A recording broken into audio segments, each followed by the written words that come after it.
Jonesy, season 11. We are officially back for the On the Drift podcast. How good is it, mate? Season 11. Oh, God. Feels good. Feels really good. Spring has sprung nice and early. It feels there's plenty to get through for this weekend. A stacked card in Sydney. Let's hope it goes ahead. She's wet and wild down there. Yes, but I think there could be some value on the card, which, thank God, we have our good friends, the good people at Ned's, jumping on board for another season. How good are they? Oh, yeah, too kind to us. Way too kind to us. Big thanks to the good people at Ned's. You can do everything imaginable with the Ned's app. Bet on the win, bet on the place, get weird and exotic. Got the profiles on there as well, of course. Another spring of that. You can follow our bets as we place them on there. And big announcement upcoming. An exciting project in tandem with the good people at Ned's. But we'll delve into that a little bit more in a future podcast. As soon as next week, perhaps. But you'll have to, you'll just have to wait and see. Let's go get them, drifters. But what is gambling really costing you? For free and confidential support, visit gamblinghelponline.org.au.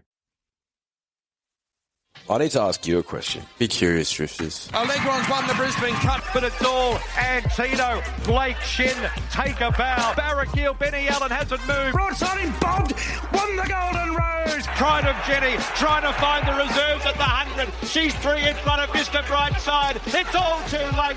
Pride of Jenny has run them into the night. Switzerland, the big winner, by 2.5 Bellatrix Star. He's down, Jolly Star. She is a star in the making. Jolly Star bolts in. It's all Isthmus. She's very smart and fast.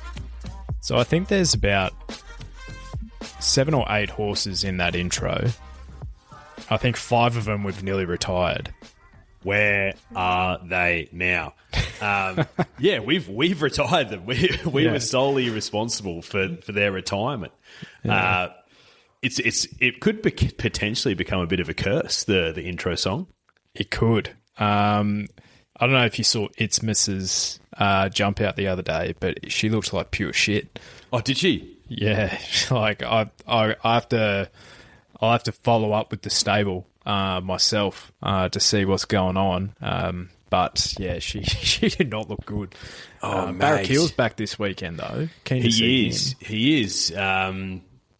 Benny the Barraquil, Benny Allen the Barraquil's on him. He was supposed to come back a couple of weeks ago, I think, but I don't think he trotted up in the eyes of the Victorian vets quite well enough. So hopefully he does get there on Saturday. It's definitely spring is definitely sprung already. It doesn't feel like it. It feels like it should be a few more weeks away. Oh, mate, in more ways than one for yours truly. Speaking of coming early. Oh, my God. So, drifters, as you might have seen on a little sneak peek, you might say, I was in a dark room saying that the podcast is officially back for season 11. 11 seasons we've given you. 11. That's Legs 11. A hell of an effort from us. Yeah. But you might have seen a little guest star in there called Little Jack, son of myself. If it was someone else's son, I'd be concerned. So he came into the world 11 days ago. Season 11 days ago. It was meant to be. It was meant to be. Mate, he's already a little Lions fan. Born on the 10th of August. Just the Ashcroft brothers in his birth date. Just one of the greats already. Yeah, 10's a strong number. You're a fan of 10, aren't you? Mate, 10-8, my favourite poker hand. It is. Already a massive fan of the young man. He knows where my bread's buttered, so yeah. Oh, that's unreal. And look, the group chat got sprung a little bit with young Jack Hutchin with all the lads because we were doing like almost like a last hurrah lunch on the 9th of August, the Saturday, at the famous Breakfast Creek Hotel.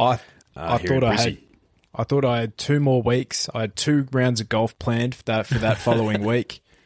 I feel I was a late scratching to both of those. You were, but the little man came happy, healthy. Mum and bub doing absolute. They're flying like Chautauqua, mate. So it's all good stuff.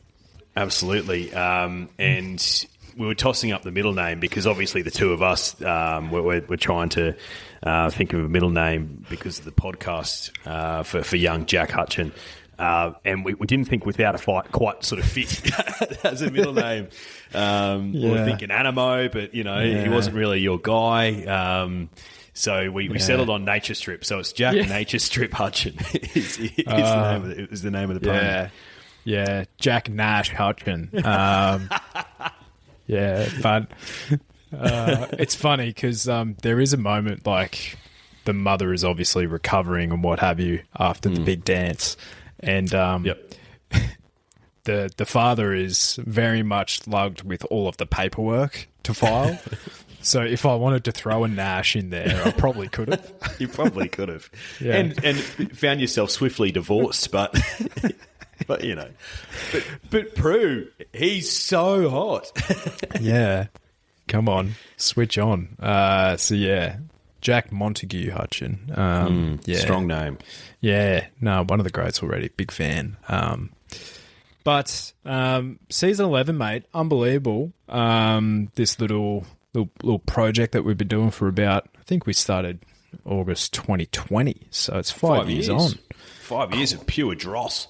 Yeah, pure dross. Nearly 300 episodes. We will hit 300 episodes this season, Drifters, so thank you for joining. And big news to come probably this Sunday with the good people at Ned's. You better listen in. And what they call that is a horizontal tease.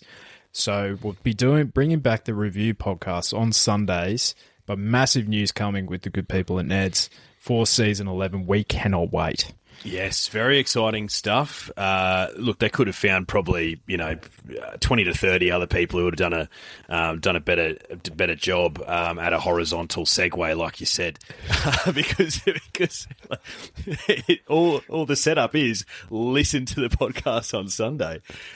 But they wouldn't have found 20 to 30 people who would have done a better job at upselling what they want. And because it's a bit of fun, it's a great idea, gets the drifters involved, gets other people involved. And it'll be featured throughout the springtime. Can't wait.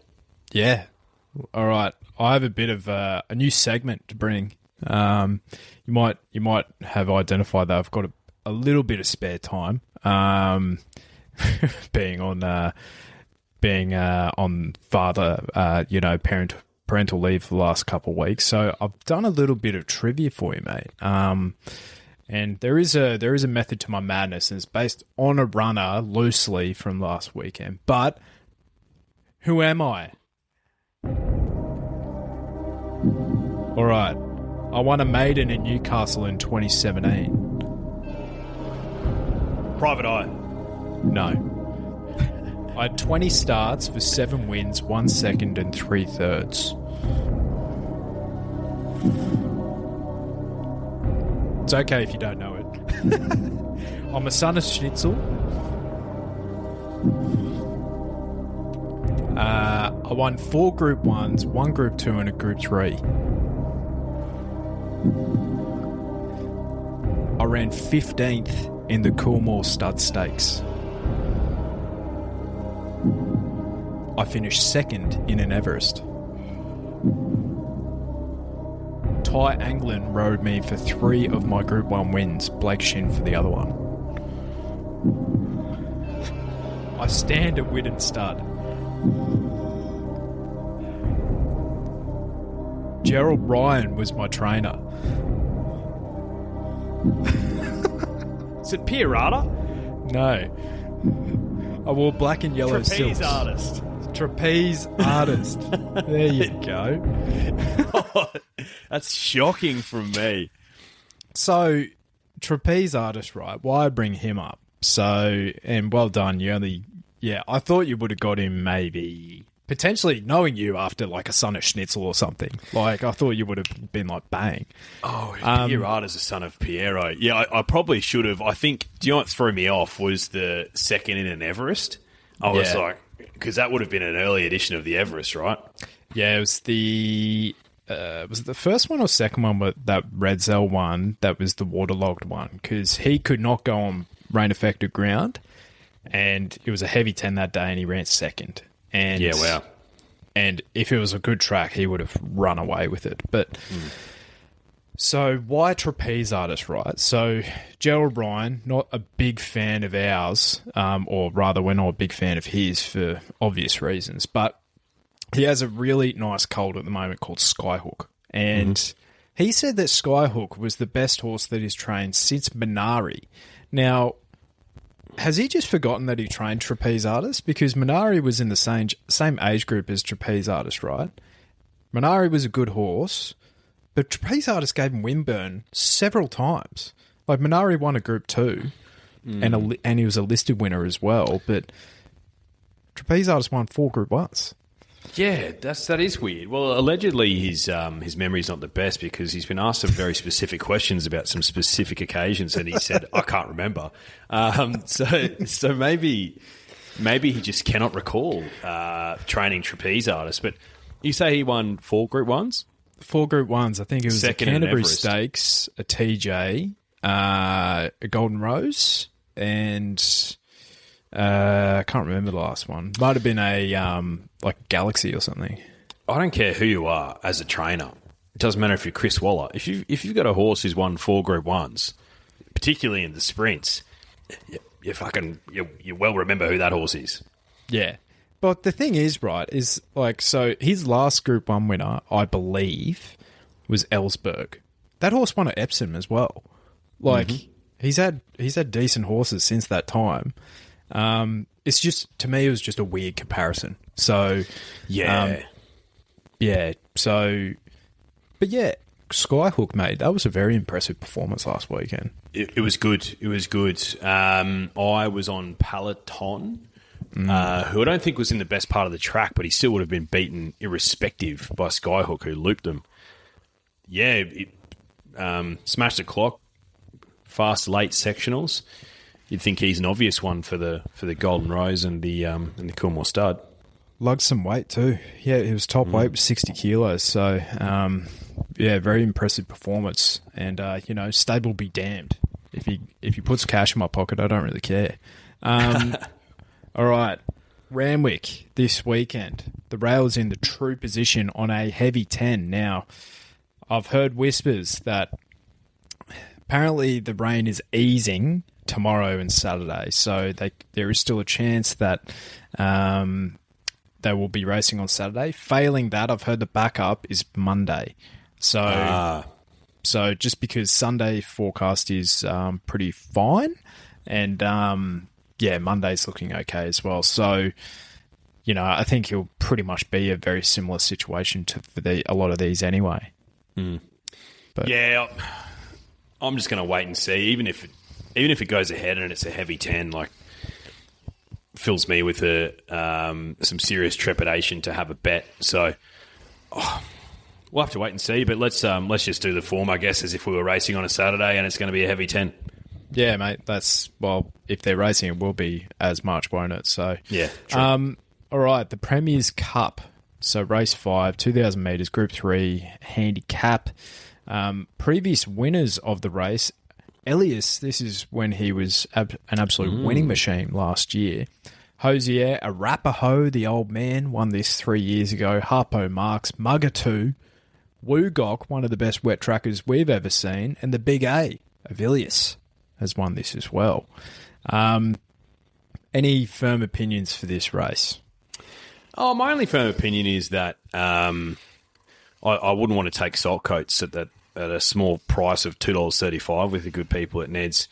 I understand why he's been put up favourite. He's got great heavy form, and he's bringing a fitness edge into this race. But he doesn't fill me with a lot of confidence at that price. What about you? Is there anything that you want to dive into? I'm happy to leave this one through to the keeper.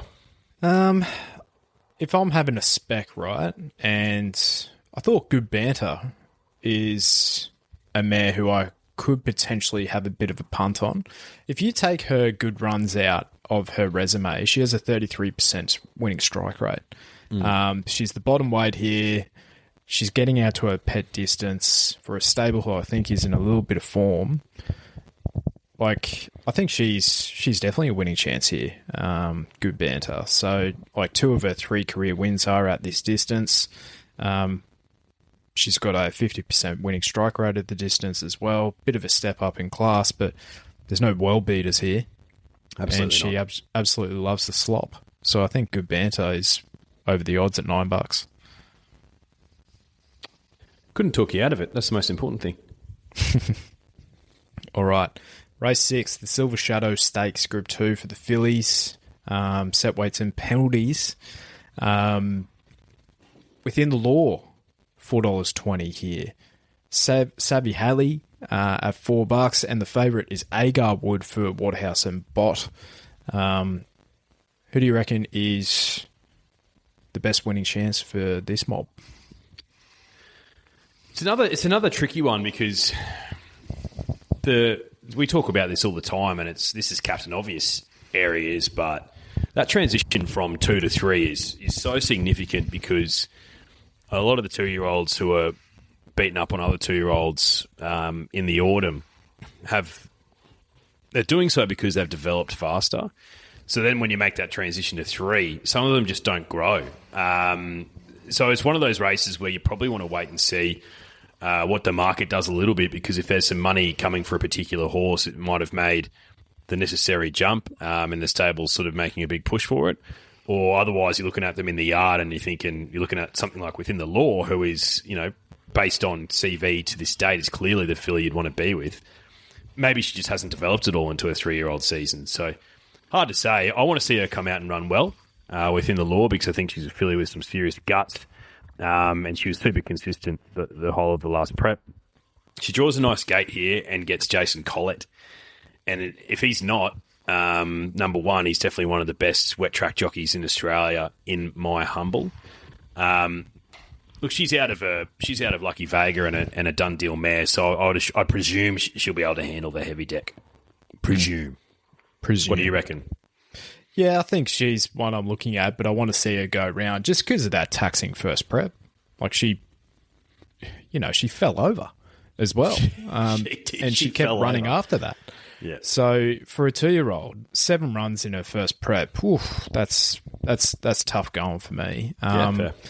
So she did have a really nice trial. She either just got beaten or just beat a Godolphin runner, O Hope, in that trial, and that horse is a subsequent winner as well. I am keen to take on Agarwood here, I think. Does have the form on rain-affected ground as well, but, who does she beat? Not too much. I think the forgotten horse, somewhat, still pretty short, is Savvy Halley for Brad Witter. So has a bit of the shaggies about her, this girl. 900-metre maiden at Newcastle, went out and beat him by 5.5 lengths on a heavy 9. I think you have to have some sort of talent to do that. But it's not a one and done flash in the pan on heavy ground. She ran second by 1.5 lengths to Nepotism on a heavy 8 in the Bailey in the autumn as well. Has match fitness on Within the Law and Agar Wood here. I think she's a really good bet. Savvy Halley, given the conditions. Yeah, hey, the Nepotism form and the Tempted form reads super for her, that's for sure. Just noticed something. Silver Shadow Stakes, it's the first leg of the Princess Series, right? Yes, so previous winners for this race. Amina won it diving finish over Manal last year, I reckon. That's right, we were on, weren't we? Yeah. Autumn Ballet, Zugotcha won this a few years ago. Swift witnessed Dame Giselle. Yeah. Libertini, she was an absolute star. And then Yeah, she was Fiesta, good. my girl. Yeah, she was good too. Yeah, so... It's a smart fillies race. Yeah. To that point, where's the Chris Waller horse? Yeah, well, you don't see J-Mac riding for Gary Portelli that often, do you? But that's the thing. There's no Chris Waller horse. You'd think, how many 2-year-olds has he given this season that these horses were the season that these horses were yearlings? he targets this Princess Series every year, usually with multiple fillies. Yeah. He doesn't have a single one. No. Maybe it's the wet decks and he hasn't been able to trial them and they're running a bit behind. But yeah, I found that very interesting. Yeah, Beer Sustainers run this weekend though, so she sure is. All right. The Toy Show Quality Group 3, 1100 metres for the fillies and mares handicap. Previous winners of this race: Kaimochi, Parasol, Zapateo, Fatuous, Sweet Deal. So some quality mares there as well. What do you do with Autumn Glow here? She's never seen anything worse than soft 5, I believe. You have to take her on trust, right? Yeah. Oh, you won't find me diving into a horse that's sub $2 and on a heavy 10. I just want to watch her go around and hopefully win because I think if she's as good as what we think she is, she puts this field to the sword, you'd think. If you want to try and find something at odds, we were just talking about a filly called Amina, who ran fourth in a Group 1 Goodwood and ran second in the Sangster. And I think that was off a pretty significant break. She hasn't seen a heavy deck before, but she's a man that I've got some time for. So at double figures, I could talk you into worse bets. That's for sure. I'm for the Troll Freaks. Gangster Granny down the bottom with Great Tyler name. Schiller on. Was about 3.5 lengths off Autumn Glow in the Derby Munro in the autumn. So has some sort of talent, but by all reports, she's grown into her elderly body, Gangster Granny body. So, and gets a fair, a couple of kilos relief there on Autumn Glow, but I think Autumn Glow is definitely the one to beat, and plenty of intention here because I've heard Autumn Glow could potentially be even on an Everest path. Would you believe it? Oh, they're all on an Everest path. And if they're not on an Everest path, they're on a Golden Eagle path when they're 4 years old. This year, I actually understand a little bit because the Everest has it will have a long tail this year. Big time. Yeah. Yeah. Yeah, I think you'll see. I have an early prediction for the Everest actually. Joe Pride will have a runner in flight. I think she is a filly, or a mare rather, that has a lot of talent. Only coming through the grades. I think she might have picked up a list to a Group 3 win at Caulfield recently. Yeah. In the last month or two, but she just, and it's a bit of those silks having a bit of a Mandela effect on me, I guess. But I feel like those silks in particular, they can have a really rapid rise to fame. They certainly can. But she's if there was a queue of finding the line, she'd be right at the front of the queue in flight. She's an absolute line chaser. Yeah, she has some serious talent. The Everest is an interesting one for these 4-year-old mares. I don't know if in flight's 4 or 5 now, but anyway, because you sort of can see a few of them jump out of the ground when they make that, when they take that step up to open age. Maybe this is a race where, maybe something beats Autumn Glow and all of a sudden it's being talked about as an Everest horse. So, yeah, I love these early spring races for that reason because of the unknown. I think In Flight's a great shout, to be honest. Really good shout. Didn't think of her. Yeah. All right. Race 8, the Winx Stakes, Group 1, 1,400 metres weight for age. Previous winners, Via Sistina won this last year. Fangirl, Animo, Moanga, and Very Elegant. Yeah, I heard on radio that if Via Sistina wins this, she'll be the oldest mare in 70 or 80 years or something to win a Group 1 race. Yeah. So Dan O'Sullivan, the ratings guru, said there hasn't been an 8-year-old mare win a Group 1 or Group 2 race in Australia for at least 20 years. Wow. So she's in uncharted territory. She is a Northern Hemisphere mare, though, so she's actually 7.5, right? But, it's still one of those things where, like, oh, shit,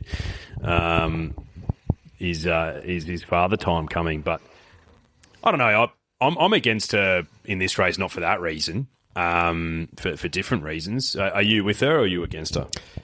I'm against her. A bit of a speculation bet because I think there's potentially a wet tracker in this field that hasn't actually seen wet ground yet. Yeah. I like a horse who's seen plenty of soft decks, but maybe not a full heavy 10, and that's number 3, Gringotts. He's my guy, as you know. I've been a big fan of this horse since he was working through the grades, and they kept giving me good odds for him. I didn't understand why.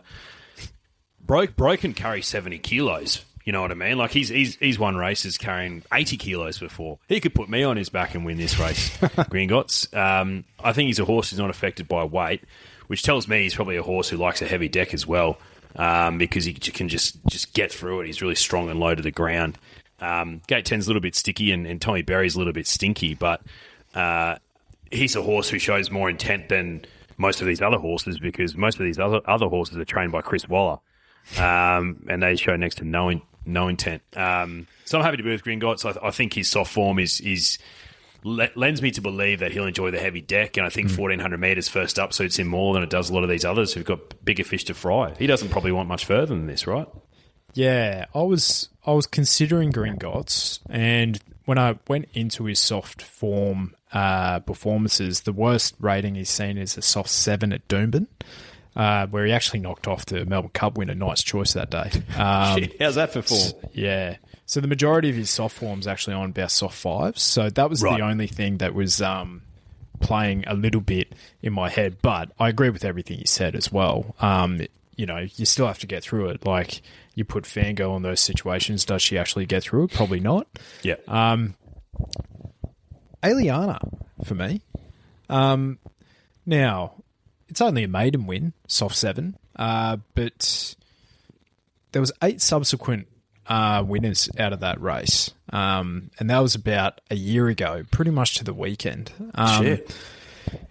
Drifters, go back and have a look at that performance. Her first ever win, it was so unbelievable where she came from, and I don't think anything else even got close to making that ground on the day. She had another really great weaving win on Everest Day as well, with a little bit more give on the ground. It was rated a soft 5 that day, but that was the Bella Nipotina Everest. I think it was a little bit softer than what the rating was giving it. Yep. But she's obviously proven that she can go over whatever going.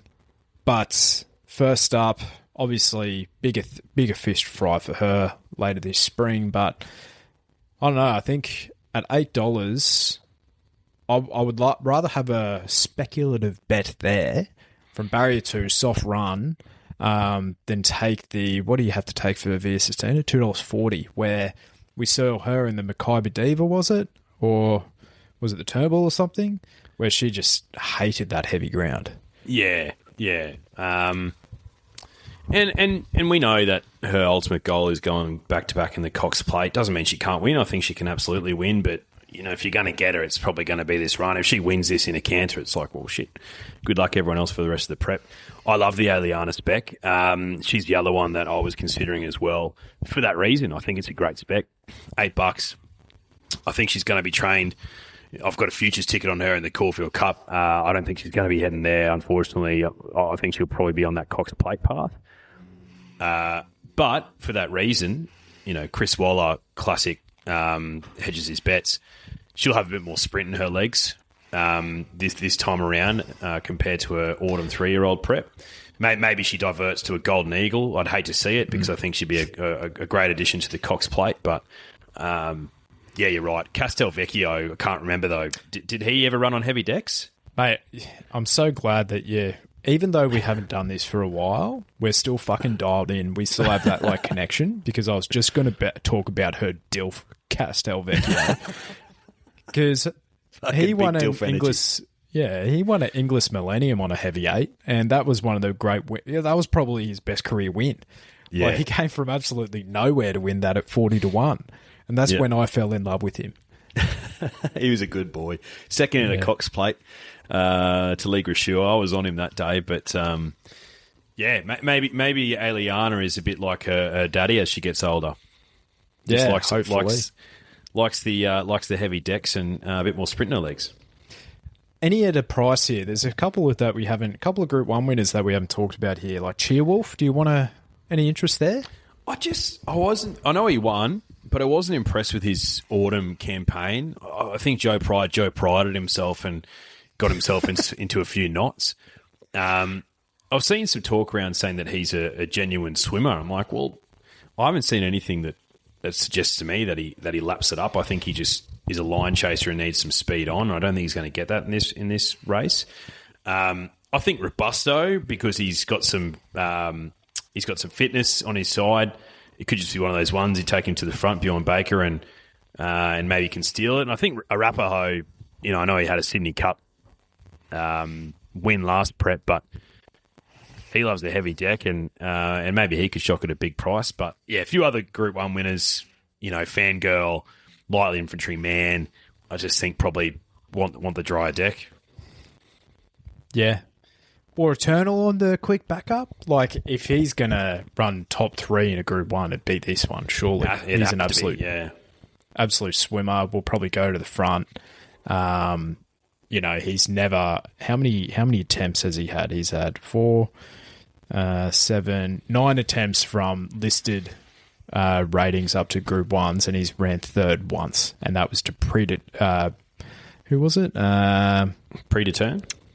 Yeah, Predeterm it might have been. So, who's, didn't land up being the horse that we thought he would be. So, he's definitely not got the resume of some of the others, but he's probably in career best form or Eternal. Yeah. Yeah. No, wouldn't look, I'd be shocked a little bit, but if he was going to do it, like you said. And maybe we see Fangirl in a Memsey instead. Wouldn't shock me. Oh, I was looking at the Racing Australia website when the field was first announced and the barriers and every single trainer not named Chris Waller already had a jockey nominated and Chris Waller didn't have a single jockey nominated on any of his horses because a lot of these he was probably thinking, depending on your gate, maybe I run you, maybe I don't. And I tell you what, if that doesn't stifle early betting, I don't know what does. Come on, Chris. Come on. All right. Who have we got here? The Show County Quality. So Group 3, 1,200 metre handicap. Previous winners. Jolly Star, I think, absolutely brained him last year. Buenos Noches the year before actually got himself an Everest slot off that run. Showmanship, who I believe was in the absolute slop that day as well. Private Eye, and then Rohiran, the old Godolphin runner, won that a few years ago as well. Lazura, saved for this. She had a good prep in the autumn. She did. I like Lazura. I think she's a good horse. She can absolutely win this race. I'm going to have a bet on a guy who's at double figures, though, because if he comes out and wins and I'm not on, I'll be physically ill, and that's number 11, Espionage. I backed him a couple of times in the autumn. I thought he was great first up in the Oakley Plate, and then he fell off a cliff, but he was resuming after about 12 months off. So finds a heavy deck here. I think that'll suit this son of Zoostar. He's only got 53 kilos on. He's got gate 1, and he's got Timmy Clark. I reckon just go to the front with him, Timmy, and say, catch me if you can with a lightweight. Heavy deck will suit that style of racing. He's $10. I've got to have a bet on him because, like I said, I've just got to have a bet on him. Yep. I hear. Hey, call me Natalie Imbruglia. I am torn between two here. I might have to have a Ned Same Race Multi or a Quinella between number 5, General Salute. I was very impressed with his preparation last in the autumn, and even when he was on good ground at Eagle Farm, he wasn't disgraced. And my guy, number 6, Corniche, who's now gelding, he's been trialling up like an absolute bomb, and he resumed about 5 weeks ago. Have a look at his last 100 there. The 1,200 metres is only going to suit him, and his career best run was over 1,200 metres on a heavy 10 at the Sunshine Coast, where if the comments in the RaceNet form guide are to be believed, he ran 5 sub 12 sectionals in a row on a heavy 10, that is absolutely freakish stuff. I think he's got a lot of talent. I've thought that for a long time about Corniche. He's just with the gelding operation, I think he'll be a bit more genuine. He's just a bit of a dumb horse, isn't he? Yeah, he is. He's a big dumb chestnut, lopey little thing. Yeah. And given the price for him, I'll probably land his way at $8.50. I think that's over the odds with a horse that is proven on the super heavy ground, and he's another run into his preparation. Yep. All right, I think that's all she wrote at the at Randwick, mate. So, yep. And then we just have the one at the Valley. So the Carline Stakes, race 7, 1,000 metres listed, set weights penalties. Do you have Mornington Glory this year, or like not really? No. I'm keen to be with Benny Allen, the Barraquil. I feel like back to the scene of the crime, Moonee Valley, Gate 1, take a prominent position, and just skip away. He was up for a long time last prep. I think that peak run at the Valley was his peak run, and he probably should have been spelled after that, particularly because of his injury history, and maybe he wasn't quite right in the next 2 runs. Not that he was too poor, but he wasn't anywhere near what he was like at the Valley. So I'm happy to be with him, particularly because he's $5.50, and look. We might not see that again for him if he absolutely brains them here. So, and plus Oak Hill, he's undefeated since he's joined the Hayes brothers stable, and he was fantastic in his last 2 starts over 1,000 metres. But they were benchmark races, and he looks like a horse who maybe could take the next step, but I want to see it, particularly at that price. Whereas I've got Barraquil here, where I know that his ceiling is an Everest horse. So happy to bet on him. Everest horse ceiling. Wow. Yeah, well, not necessarily to win, but I think that display at the Valley when we were there, he put him to the sword, smashed the clock, and that's the sort of performance that gets you in an Everest. Will he get one? Get a slot? Probably not, but I think he could be competitive to a degree if he was in the race at his best. When we were there, when we tipped the card. Yeah, I remember that. The card. Yeah, you remember that? Yeah, it was good times. Good times. Yeah, I do remember that. Well, his next run in the Champions Sprint, he was only just over 2 lengths away from Sunshine in Paris. Like, at weight for age level, like, that's genuine Group 1 form. I'm with him as well. I think 1,000 metres might be a bit too slick for him, but as you said, scene of the crime, barrier 1, hopefully he jumps on pace there, and we'll see the best of him. There's going to be a bit of speed here, because go and have a look at this number 9 Dreamzell. Who's out of deep field, believe it or not, but the dam's out of Schnitzel. But this horse just goes handlebars down and just runs to the front and goes, hey, catch me if you can. At least he did 2 starts ago. So, yeah, he could be one that sets a really genuine tempo, lighting the weights, Linda Meach. Plenty of intention there with Dreamzell at a massive price. But I reckon Barraquil can... Yep. Yeah. I reckon he can win. His ultimate aim this prep is apparently a Manicato. So... Interesting. Hopefully. Interesting. Well, mate, 1,200 metres at the Valley, he'll absolutely gobble that up. Scene of the crime. Interestingly enough, number 7, Tiger Shark, swims his way down to swims her way rather down to Victoria, now being trained with Clayton Douglas. Found that very interesting. For those of you who aren't familiar with Sunshine State Racing, Tiger Shark is a horse who you're not on. She's paying 20 to 1. She wins. You're like, I might jump on her next start. She's $4. She loses, and then the pattern just keeps repeating itself. Yep, that's her. Like, her ROI is 153%. Like, yeah, and she has a pretty decent winning strike rate, 28%, which is actually crazy. But yeah, her SP profile would be enormous, but she's just a winning machine. Yeah, So interesting to see how she goes. But Barrackeel. See how he goes. lovely. All right, well, I don't think we do a review podcast if Sydney's called off. I think that would be silly. That would be silly, yeah. But if Sydney is run and done on Saturday, we'll do a review podcast on the Sunday. Failing that, you'll hear from us probably early next week where we give you all an update about our exciting little project with the good people at Ned's as well. Very exciting stuff. Yeah, it is exciting. But yeah, I'm excited, man. I think it's going to be a good spring. Yeah, mate. Fantastic to see the best horses back racing. And then before you know it, it'll be Melbourne Cup Day. It just happened so fast. I know, mate. I know. And God bless us, and God bless at the tracks and the horses and the jockeys and my little baby boy. Little baby boy Jack Nature Strip Nash Hutchin. All right. See you later, Drifters. See you, Drifters.